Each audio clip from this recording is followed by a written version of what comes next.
ಆದರೆ ಅವ್ರು ಒಳಗಿರೋದು ಕ್ರಿಶ್ಚಿಯಾನಿಟಿನ. ಮುಸ್ಲಿಮ್ಸು ಸ್ವಲ್ಪ ತೋರಿಸ್ಕೊಳ್ತಾರೆ. ಆದರೂ ಇವತ್ತೇನೋ ಬೆದರ್ಕೊಂಡು ಸುಮ್ಮನೆ ಇದ್ದರು ಅವರು.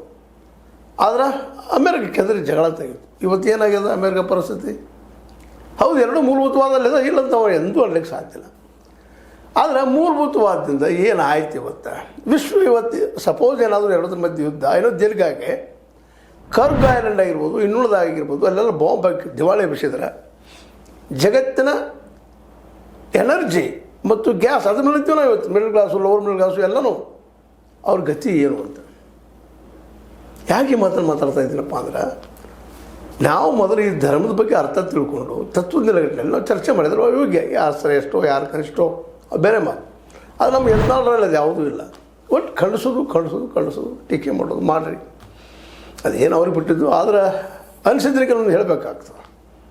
ಅವರಲ್ಲೂ ಇದ್ದಾರೆ, ಇಲ್ಲ ಅಂತಲ್ಲ, ಮುಸಲ್ಮಾನರಲ್ಲೂ ಇನ್ನೂರು ಧರ್ಮದ ಬಗ್ಗೆ ಟೀಕೆ ಮಾಡೋದು, ಮತ್ತೇನು ಮಾಡೋದು, ಕಾಫ್ ಇರೋದು ಕರ್ಕೊಳ್ಳೋದು, ಮತ್ತೇನು ಮಾಡೋದು, ಅವರಲ್ಲಿ ಒಂದಿಷ್ಟು ವ್ಯತಿರೇಕಗಳಿದ್ದಾವಿಲ್ಲ. ಅದನ್ನು ನಾವು ಹೇಳಲೇಬೇಕಾಗ್ತದೆ. ಯಾವುದೋ ಸಂದರ್ಭದಲ್ಲಿ ಒಬ್ಬರ ಬಗ್ಗೆ ನಾವು ಮಾತಾಡೋಕ್ಕೆ ಸಾಧ್ಯ ಇಲ್ಲ. ಆದರೆ ಇವರಿಬ್ಬರು ಈ ದೇಶದಾಗ ಕೂಡಿ ಹೋಗ್ಬೇಕಾಗ್ಯದ. ಒಬ್ಬರನ್ನೊಬ್ಬರು ನಾಶ ಮಾಡೋಕ್ಕೆ ಸಾಧ್ಯ ಇದನಾ? ಯಾಕಂದರೆ ಇವತ್ತು ಅಮೇರಿಕಕ್ಕೂ ಸಾಧ್ಯ ಆಗ್ತಾ ಇಲ್ಲ ಇರಾನನ್ನು ಪೂರ್ತಿ ನಾಶ ಮಾಡ್ಬೇಕಂತೇಳಿ. ಇರಾನಕ್ಕೂ ಅಮೇರಿಕನ ನಾಶ ಮಾಡಲಿಕ್ಕೆ ಸಾಧ್ಯ ಇಲ್ಲ. ಇಸ್ರೇಲ್ ನಾಶ ಮಾಡೋಕ್ಕೆ ಸಾಧ್ಯ ಇದೆಯಾ ಇರಾನಕ್ಕೆ? ಎರಡಕ್ಕೂ ಸಾಧ್ಯ ಇಲ್ಲ. ಅದಿರೋ ಒಂದು ಕಡೆ ಈ ಮಾತ್ರ ಯಾಕೆ ಮಾತಾಡಲಿ ಅಂದರೆ, ಆ ವಿಡಿಯೋದಲ್ಲಿ ಪ್ರಸ್ತಾಪ ಬಂತು. ಅಲ್ಲಿ ಸ್ವರ್ಗದ ಬಗ್ಗೆ, ಜನ್ನದ ಬಗ್ಗೆ ಪ್ರಸ್ತಾಪ ಬಂತು.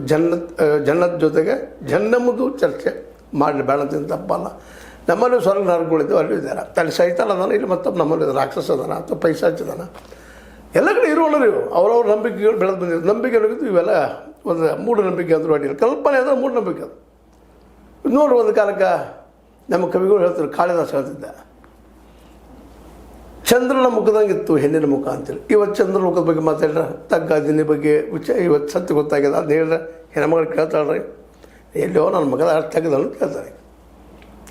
ಕಾಲಕ್ಕೆ ಬದಲಾಗ್ತಿರ್ತದೆ.